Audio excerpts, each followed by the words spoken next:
Hi everybody and welcome back to Lost Genre Reddit Stories. Quick info, I read the original and the first update 5 months ago, and now we're back for the final update. This post is from the subreddit Relationship Advice and it's by user Lurkandtaway85. My 38 female sister, 34 female, made up a dead brother to her spouse, 35 male, and in-law, 60s male and female. I accidentally outed the lie, but why am I the bad guy here? Usually a lurker, but something happened tonight that has me incredibly confused. Apologies in advance for the length. Backstory. I'm the eldest of 4 sisters. We're stair-stepped, 2 years apart. I'm Meg, 38, Joe is 36, Beth is 34, and Amy is 32. Our parents used to joke about how they kept trying for a boy, but finally gave up after girl number 4. Not gonna lie, it hurts our feelings a little, especially Amy. But they stopped that and assured us they wouldn't change anything. Everyone has at least one daughter. I am the only sister that has a son. At 17, he's the eldest grandchild, and I'm fairly certain he's my dad's favorite person in the world. They are best friends, it's adorable. Okay, now that you have the backstory and family story, let's talk about tonight. My son, who is very intelligent and absolutely crushed high school, recently received his acceptance letter to a very prestigious university. Full ride. We are incredibly proud. My folks wanted to throw him a little congratulatory party, and tonight worked for all of our schedules, which is no small feat for different families with 11 kids between them. So we all headed to the folks' house for pizza and cake. At one point, Amy brought up that it is Sibling Appreciation Day, and Mom said she wanted all of her girls to say what we appreciate about our sisters, and we go from youngest to eldest. Most of the compliments went to me as I was kind of a second mom to them. I told each of my sisters how much I love them among other things, and then finished my speech of saying something like, "And I really appreciate that we didn't have any gross boys stinking up our house." All of us, but Beth and her husband, laugh. Beth's eyes got really big and her husband, Chase, looked at me like I was saying something he scraped off the bottom of his shoe. Suddenly he says, "That's really effed up."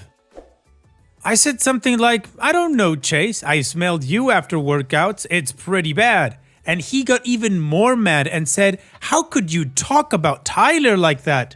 And Beth starts losing her mind, guys. She's grabbing him by the arm and begging him to hush, saying they need to go home now, etc. So naturally, I'm like, who is Tyler? Well, friends, apparently, Tyler is Beth's twin that died during childbirth. In this version of events, Tyler's death made our folks and us so depressed that nobody is allowed to speak of him or reference him ever. Beth forbade him from ever mentioning to any family member. After Chase told us this, nobody said a word. It was so damn tense. Finally, I just kind of bluntly said, "I'm not sure why, but Beth lied to you about this. I think you guys should talk about it, but I don't want to hear anything else about this tonight as we're here to celebrate my son." After that, Beth burst into tears and ran into her old bedroom with Chase, Mom, and Joe following her. The party never fully recovered and they took off pretty shortly after that. I stayed behind to help clean and so my dad and son could hang out some more. While I'm doing the dishes, my mom scolded me pretty harshly about calling Beth a liar. "If the baby shoe fits, mother." My dad said I wasn't wrong, but I embarrassed Beth. What the hell was I supposed to do? I was getting chastised over a lie. Absolutely not. Beth also texted me that I effed her over, and a text from Chase's phone told me I was the actual liar, sister, and everyone knows that. Amy is on my side, but she and Beth always butted heads. Joe claims she's neutral, but she also told me I didn't have to call her out like that. What the hell was I supposed to do? Just take the lashing? And why is everyone acting like me calling out what I consider to be a pretty heavy lie is worse than the lie itself? How do we resolve this situation? I love my sisters so damn much. They are my best friends. But this is so weird and so wrong to put on me. As I said, I read the original 5 months ago and I gave my full opinion there. But the gist of it was that I find OP, of course, to not be the a-hole and that Beth has issues. And that if OP was really looking for some sort of peaceful resolution to this, that she might want to reach out to Beth. Now, if it's the first time listening to this story, what do you think? Let me know in the comment section, and now let's check out the community comments. Trish SF says, I can't imagine any other response. I really can't. Were you seriously expected to lie along with her? I think that is shocking. And OP responds, I have no idea what she was expecting. I have lied for her before, but saying she's at my house while she's really getting boudoir photos done for him is not the same as lying about a whole person who never existed. It's beyond bizarre.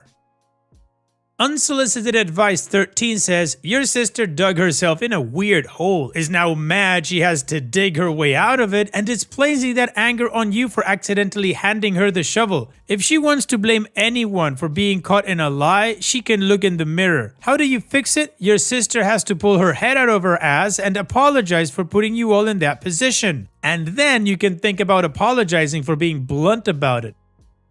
But to be honest, I don't feel you did anything wrong exactly here. You had no idea what was going on, why you were being accused of being a bad person, and literally just wanted to focus back on your son's achievements. It's not like you accidentally spilled a secret you were supposed to keep. Your sister created this entire mess and should probably explain to you guys why she did it. Jen5872 says, I'm kind of impressed that after all of that, she managed to convince her husband that you were the liar. Of course, if he still believes her, he's dumb as a brick. I'd think there is proof enough on her birth certificate as it will state she was a single birth. And Dopey responds, I will say, Chase is not a dummy and he's typically not malicious, and although nobody really backed me up about this being a lie, at least not in front of me, I think it's pretty obvious that I was telling the truth, as everyone else was obviously confused and dead silent in the moment. I have not responded to the texts, as I'm not looking to burn bridges. I've made many mistakes, and my sisters have graciously forgiven me. I'm just flummoxed and a little hurt. And Legitimate Towel 534 says, this is very weird. I'm confused at why your parents aren't embarrassed by your sister's behavior, especially trying to keep up the lie afterwards and saying you're lying. Is she mentally okay? Does she have a history of lying? And Opie responds, we all lied as kids, but I assumed she grew out of it as an adult. We also all exhibited some attention-seeking behavior, but again, age-appropriate, especially for a family with 4 kids and 2 parents who worked full-time. My parents are hippies and very much live and let live kind of vibe. But this feels icky to me, so I'm a little surprised they're not more upset about it. Then again, they never punished us in front of each other, so they could be dealing with or planning to deal with the situation behind the scenes. Either way, Beth is way too old to be making up dead sibling stories. Alright, well, the community agrees that OP is not the a-hole. So now let's move on with the first update to see what happened next. Okay, I think we have some answers regarding the events that occurred last night. I do want to tell everyone who took the time to give advice or kind words, thank you. I honestly couldn't read everything. I was and am exhausted, but I did get an idea of how I wanted to approach everything. Thanks to the advice given. I'll get to the update in a few. I just wanted to answer some frequently asked questions and comment real quick. 1. This is fake. I wish it was. I really wish my mind worked in a way where I could make things up like this. Alas, my imagination is lacking. 2. Your parents named you after Little Women? This is probably partially to blame for the fake comments. These are just placeholder names I used, as there are 4 sisters in that novel. My parents are hippies and gave us some pretty noticeable names. Tragedy names? Who knows? If I used our real names, on the off chance any of our friends read this, they'd know immediately this was our family. 3. Beth is continuing to lie and Chase is believing it, and your mom and Joe threw you under the bus too. Response: Chase, I think he knew I was being truthful. Also, I said the text came from his phone. I was actually thinking Beth sent it, and that's not Chase's vibe. About Mom and Joe, they didn't throw me under the bus, but I'll go into more detail soon. 4. Is it possible my mom had twins and I just forgot or didn't know about the death? Absolutely not. I was at all of my sister's births. I don't remember Joe's, but I do remember Beth's and Amy's. And there were no multiples, no deaths, no funerals, no depression. 5. Your sister is mentally ill, also the golden child, and you're the scapegoat. I'm not about to say my sister is sick, but I do think she has some issues, as we all do. There's no golden child and scapegoat in this family. My parents were and are really good about treating all of us fairly and equally. 6. The birth certificate will prove it. It sure would, yes, but I'm not about to try to strong-arm my sister into showing her husband her birth certificate. And 7. You could have or should have been more tactful or pulled her aside and not call her a liar. Had I known that Tyler was my dead brother, I never would have asked who he was. Chase and I tease each other a lot, and I honestly thought he was about to come out with some kind of funny joke, a la these nuts. So in response to my lack of tact, I don't know. I think it's pretty lacking in tact to make up a whole dead sibling. And really, facts are facts. She lied, and that's that. The night was about my son, so I squashed the issue and chose to move forward, hoping to end the conversation with as little drama as possible. Okay, so now on to the update. After a night of barely sleeping and my blood pressure dangerously high, I called my mom this morning fully ready to let out an emotionally charged tirade about how I feel they unfairly threw me under the bus and took Beth's sides when she objectively did the worst thing. My mom answered the phone apologizing and asked me to just listen. When she and Joe followed Beth and Chase to Beth's room, Mom did tell Chase that Tyler was not real and this is an issue between her and Chase and they should probably leave because she didn't want the evening ruined. She did get on to me, but it was mostly out of sympathy and empathy for Beth, and she recognized it wasn't okay. She apologized for that. She spoke with Chase this morning, and Beth, who is the one who sent me the text from Chase's phone, finally came clean early this morning, after hours of denying the lie. Something I didn't mention, as I didn't feel it was pertinent to the story, is Beth's eldest daughter, Em, isn't Chase's biological daughter. He's been around since Em was 2. Also kind of pertinent is that Chase is a first responder. He loves to be a hero, and he's very good in that role. He met Beth doing victims advocacy, and as such, I believe they both view him as saving Beth. This has long been speculated, but it's not exactly our place to say anything. And we all love Chase. He is an amazing person, and Beth is no dummy. She picked up on Chase's hero complex immediately. It appears that in an effort to make herself look more sympathetic, vulnerable, broken, she lied about having a twin brother that died in childbirth. I guess being in an abusive relationship and having a small child just wasn't enough? She did not have to do that. They've been together 10 years now and not once did she come clean. To me, that proves a clear pattern of deceit and manipulation. However, I'm not going to speculate on her mental health problems or reasonings for not coming clean. That is for her and her husband to deal with. Neither of them have called or texted me to apologize, and I'm honestly unsure if they will. Beth is more of the rug-sweeping type, while I'm a confront issues head-on type. I will not be cutting my sister off for this though. I love her. And at the end of the day, I just want her to be happy and healthy.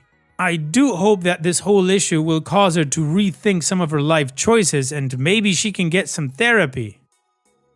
I think we could all use therapy, to be honest, but that's where we are right now. My mom did not offer any information about how Beth and Chase are doing, and I did not ask. It's not my business. I have not heard from Joe, but Amy and I have been texting all morning and she is being my best good friend right now and providing a lot of support. Hopefully, we can all move forward and grow together in the future. Thanks again for the support you all have sent my way.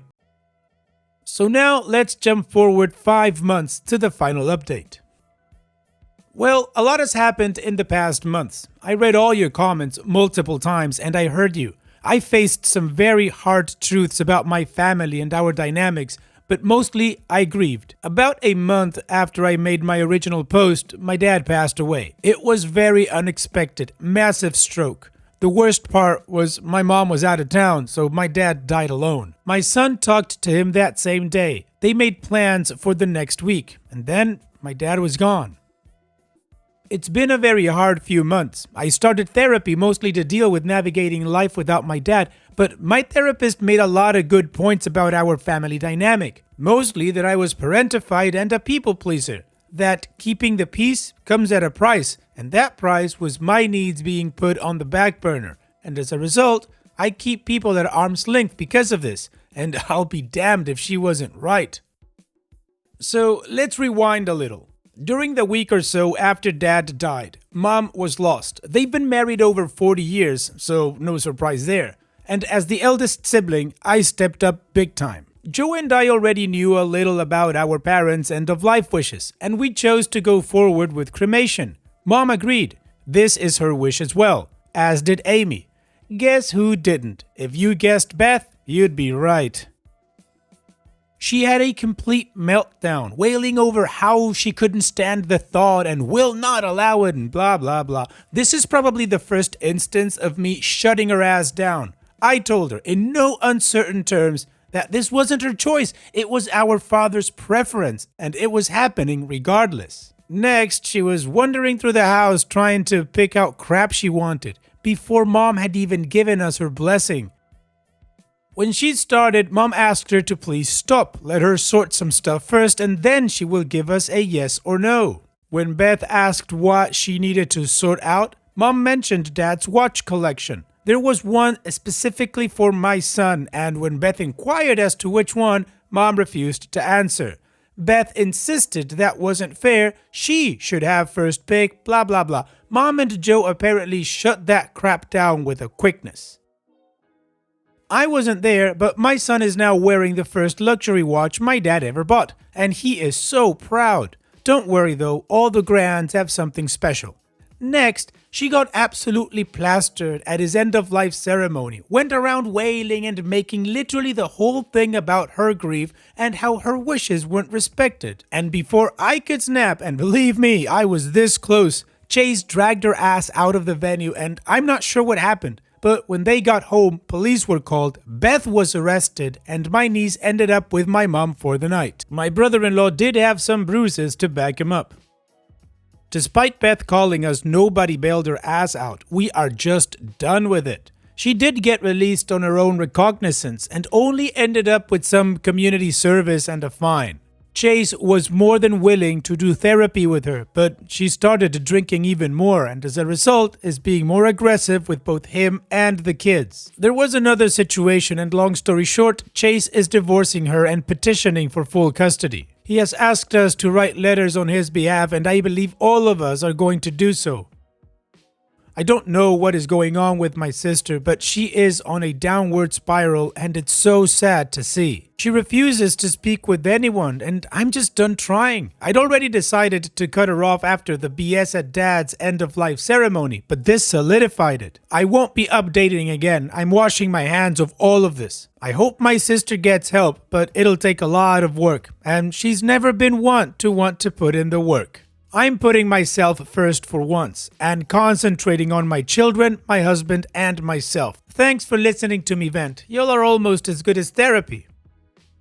Well, OP, of course it's sad, but you can't help somebody who doesn't want the help. And you're right to put yourself and your family first. Hopefully someday she will get her life on track or have some sort of epiphany and change her ways. But that's her life now, not yours. So here's wishing you the best, OP. Thanks for sharing and take care. And now let's finish this video with a mood booster post. This post is from the subreddit Malicious Compliance and it's by user Paper and Doodlesco. Management said we had to work 8 a.m. 5 p.m. Eastern Time, so we did, and let them deal with explaining to our California clients why we weren't available. So this happened a while ago before remote work was even a concept, think 2008-ish. I was working at a large media agency, and for anyone who knows agency work, we typically work around our client's schedule. or at least as best as possible. We were based in New York City but had California clients, so it was pretty standard that we'd get in at 10 a.m. and leave 7 or 8 p.m. If you stayed to 9 p.m., you could take a car service home, so we sometimes just did that.